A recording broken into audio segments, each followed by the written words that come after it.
mes cheveux ont décidé de la jouer wavy par là, de tous les côtés. C'est pas grave, un jour j'apprendrai à mieux sécher mes cheveux et puis voilà. C'est la vie, ils sont longs, c'est pas le sujet de la vidéo. Bonjour à tous, j'espère que vous allez bien. On se retrouve aujourd'hui pour parler un peu des sorties de juin. Cette vidéo va sûrement sortir, vu qu'on est tout prochainement le 1er juin, en juin, mais je pense que c'est pas plus mal en vrai, parce que moi j'aime bien regarder ce genre de vidéos et me dire ah mais en fait ces livres sont déjà sortis donc je peux me casser et aller les acheter directement. Je vous avoue que j'aime bien découvrir ça en même temps que vous, donc je suis munie de mon ordinateur, enfin de ma tablette ici présente, et on regarde tout ça ensemble. Bonne vidéo. Avant toute chose, n'hésitez pas à vous abonner si les vidéos vous plaisent et n'hésitez pas aussi à m'écrire en commentaire, ça me fait super plaisir de lire vos messages. Donc voilà, maintenant on est parti. Bon, je retire ça parce que j'ai chaud. C'est le tourbillon des possibles qui ouvre le bal parce que celui-ci, je l'ai repéré très rapidement car j'ai terminé en une journée et très récemment l'excellent L'effet boule de neige de Clara Hero du coup, et j'ai adoré ma lecture. Je pense que j'en reparlerai dans une vidéo bilan, je vais pas m'étendre là-dessus ici, mais en tout cas le prochain Clara Hero a l'air tout aussi bien, dans lequel on va suivre Léonie qui vient tout juste d'être diplômée d'un master en cinéma et donc le temps de trouver un travail. Elle va retourner chez sa mère, donc pour elle, elle le vit un peu comme un retour à la case départ, même si c'est temporaire, mais en tout cas ça va être l'occasion pour elle de recroiser un vieil ami, et plus d'ailleurs, puisque Samuel, donc le garçon avec lequel elle a partagé une histoire d'amour l'été de ses 18 ans, est toujours à Ardelot, puisque c'est là qu'elle a vécu son enfance, et donc ça va être l'occasion pour eux de renouer des liens, et en même temps trouver un travail, ça prend du temps, et à un moment donné, il va falloir faire un choix. Et voilà, ça c'est le résumé. Donc moi, ça me tente beaucoup parce que le seul livre que j'ai lu de cette autrice, il s'est lu tout seul. En une journée, c'était plié. Alors bien sûr que je vais foncer pour celui-là. On continue avec Akane Banashi, le tome 11. Ça passe vite parce que franchement, cette histoire, elle vous transporte en fait directement au Japon et surtout dans la découverte du métier de rakugo. Je vous ai pris le tome 9 parce que non, c'est le tome 8. Le tome 8. Et au passage, nous avons Takamasa Mue, I don't know. Au dessin et au scénario, c'est Yuki Suenaga. Voilà. C'est un manga que je peux vous recommander et dont j'entends pas beaucoup parler, mine de rien. Bah c'est celui-ci.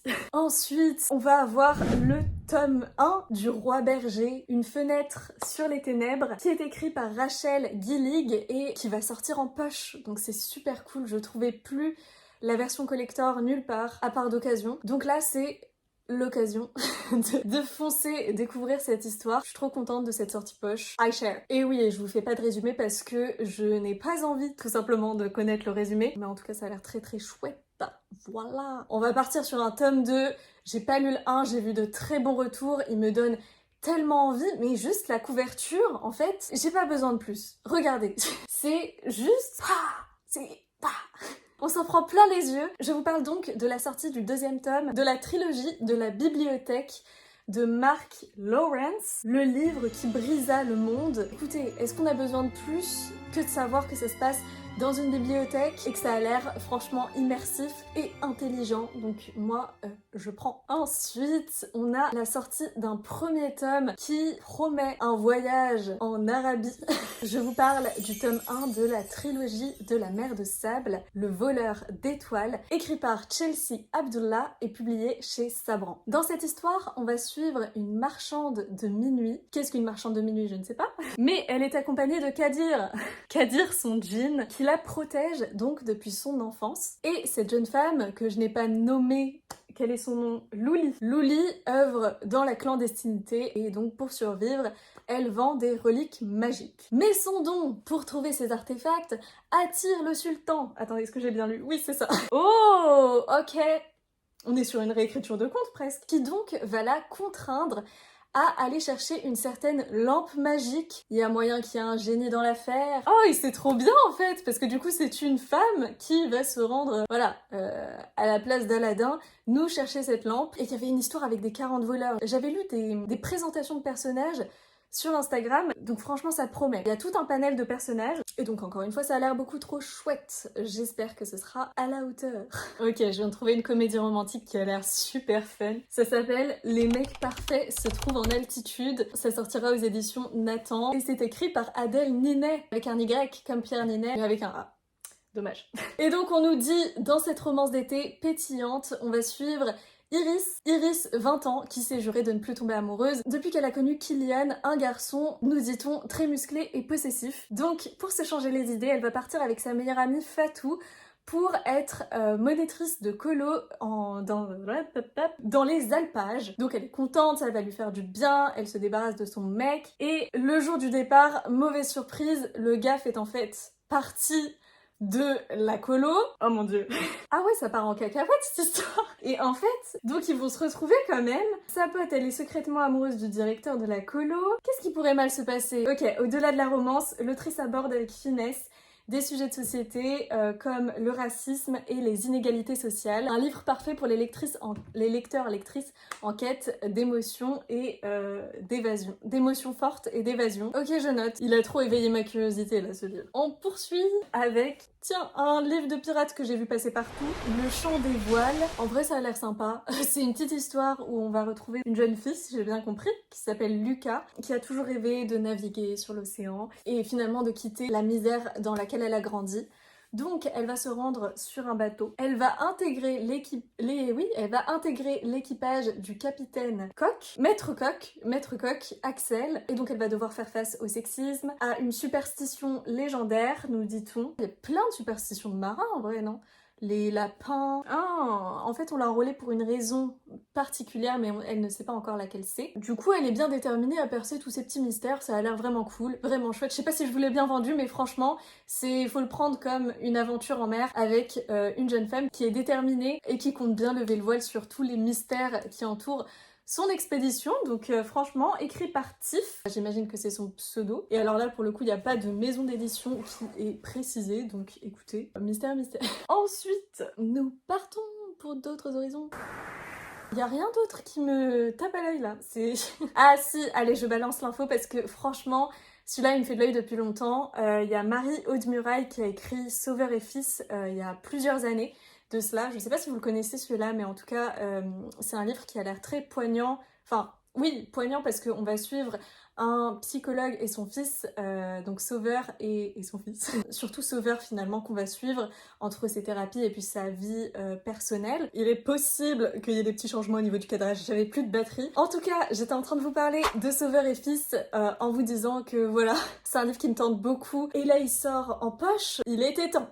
Donc, je fais passer l'info. Il y a un autre livre qui me fait grave envie, c'est le tome 3 du coup qui sort en juin, mais quand le premier sera dans ma médiathèque, je le lirai avec plaisir. Je vous parle du secret des Deveril. Le titre c'est Fille d'Irlande, donc je me dis il faut un accent bien prononcé. Et donc c'est écrit par Santa Montefiore. Les accents ça va plus du tout là. Montefiore. Bref, en tout cas, je pense que la couverture parle d'elle-même. Je veux dire, on va suivre des jeunes femmes, 3 amies pour être précise. On nous dit dans le résumé que ce sont 3 femmes que tout oppose et on va les suivre dans les années 1900 en Irlande. Oh! Donc parmi ces 3 jeunes femmes, il y a une noble, une cuisinière et la cousine de la cuisinière. Pas du tout, la cousine de la noble anglo-saxonne. Anglo-irlandaise, oh là là!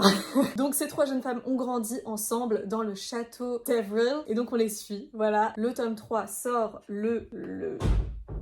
Merci de claquer la porte. Sort le 6 juin au cinéma, j'ai envie de dire non, pas du tout. Il sort le 6 juin en librairie. Et donc voilà pour l'info. Bon, et là, big up à mon frère parce que on en a discuté tout à l'heure et il m'a donné très envie de commencer My Hero Academia.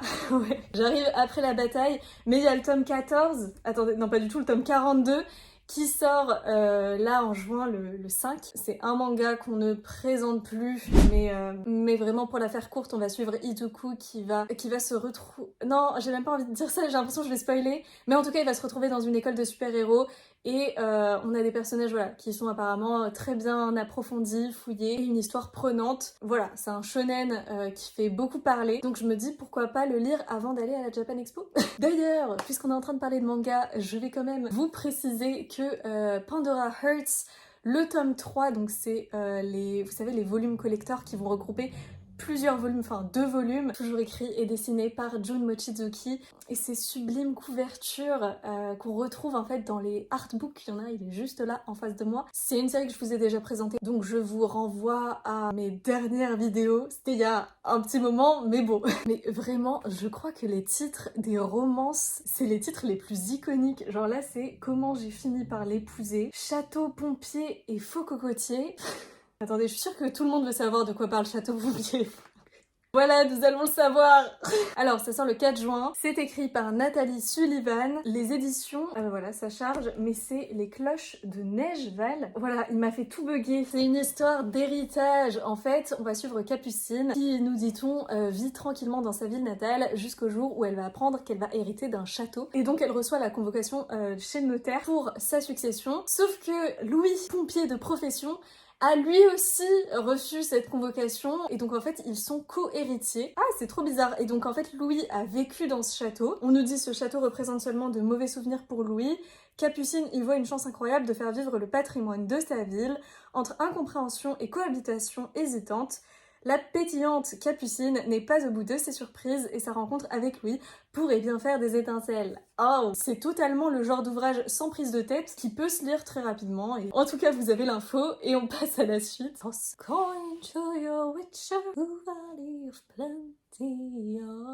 Et oui, il y a The Witcher, le sorceleur. Le tome 1, le dernier vœu, va sortir aux éditions Brajlon.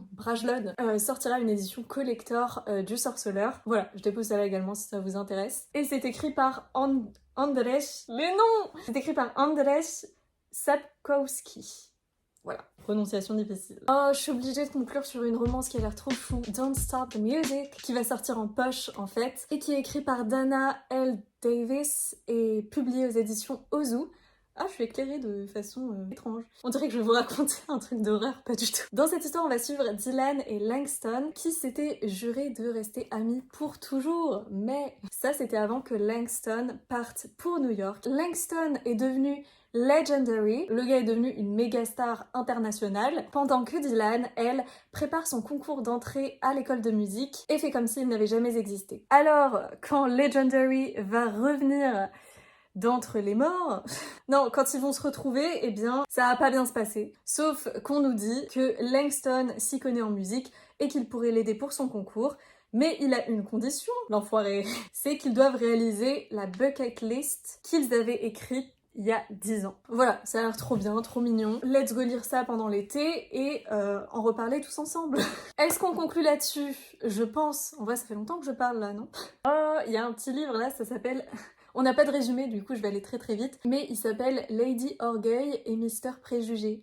Voilà. C'est écrit par Bianca Marconero et ça paraîtra aux éditions Château d'Âme. Voilà, Jane Austen Crew, n'est-ce pas? J'ai lu Pride and Prejudice, du coup. D'ailleurs, je l'ai jamais fini complètement. Ça, c'est un délire. Parce que j'étais vraiment à fond dans ma lecture. En plus, en anglais, donc j'étais vraiment fière. Et je crois qu'il me restait... juste avant qu'ils se mettent ensemble, j'ai arrêté. Je sais pas pourquoi. Mais en tout cas, j'avais lu presque tout d'une traite, c'était super cool. Mais j'ai jamais lu les dernières pages. Story time. Allez, on va conclure là-dessus. Je vous remercie beaucoup d'avoir regardé cette vidéo jusqu'au bout. Et je vous dis à la prochaine. Prenez soin de vous. Ciao!